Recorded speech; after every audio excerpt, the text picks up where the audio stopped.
रवे पूरित दीपि भाग्य त्रैलोक लोक शुभ संगम भूति दक्षा सधर्मि राज जय गो शनि गो सिंहासन द्वंद वीरधनति ते यचिता प्रभादी तालियों पे तालियां गे अपने बड़े बाबा को मनाते जाइए लंबे लंबे हाथों से तालियां बजाएंगे लंबे लंबे हाथों से तालियां बजाएंगे अपने पारस बाबा को दिल में बसाएंगे अपने पारस बाबा को दिल में बसाएंगे तालियों पे तालियां बजाते जाइए तालियों पे तालियां बजाते जाइए। ओम 44 दिवसीय अखंड आराधना चल रही है और कभी कभी क्या होता है तिरस्कार से भी नमस्कार की प्राप्ति हो जाती है।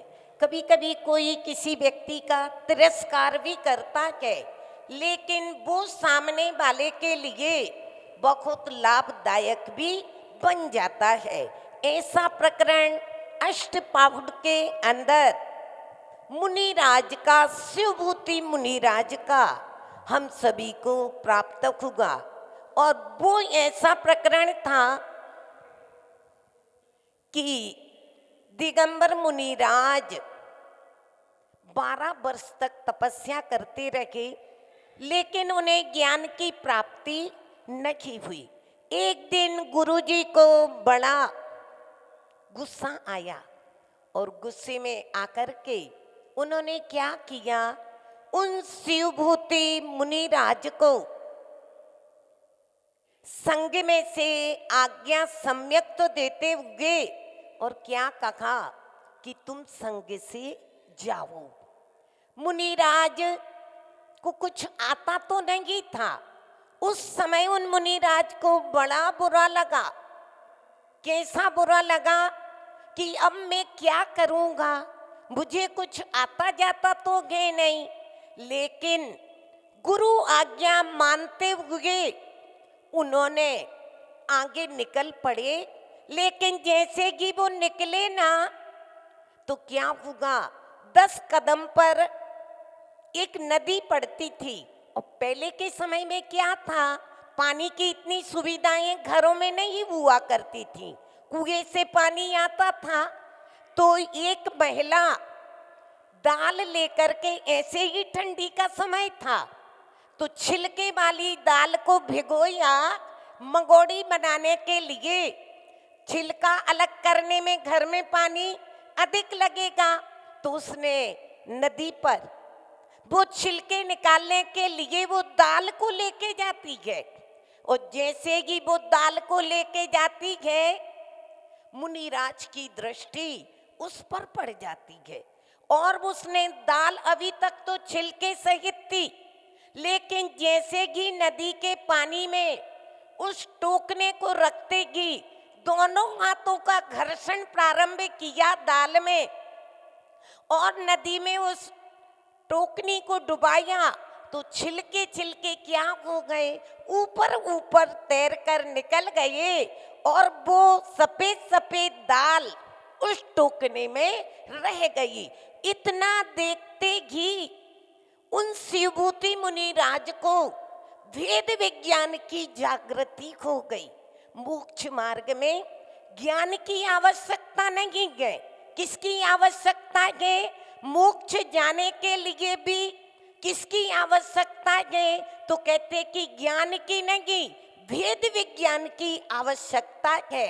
और उन मुनिराज को जैसे दाल और छिलका एक था लेकिन जरा सा घर्षण किया दाल अलग छिलका अलग ऐसे ही वहीं बैठ गए और भेद विज्ञान होते ही उन्होंने शरीर अलग है आत्मा अलग है ऐसा ध्यान लगाया कि अंतर मुहूर्त के अंदर उन्हें केवल ज्ञान की प्राप्ति हो गई।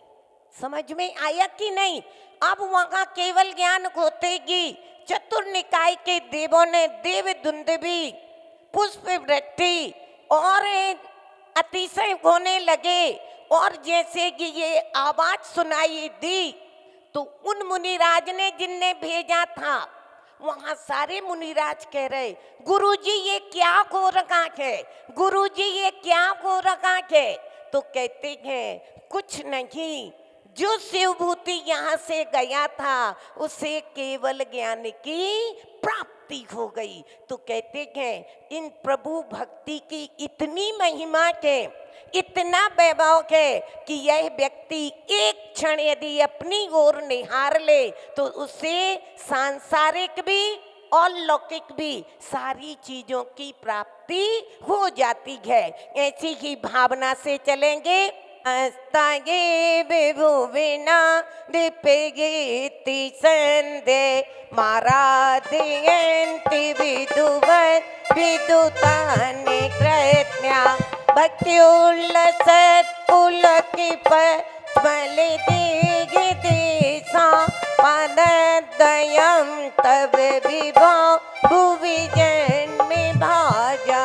हे प्रभु तेरे चरण कमल में विधिवत आते तीनों का, प्रमुदित होकर भक्ति करते तज कर माया का जंजाल। जन्म में प्राणी जग में है जो करते हैं पूजा तेरी, आराधन कर पाद पद्म की मेटे भव भव की फेरी, मेटे भव भव की फेरी।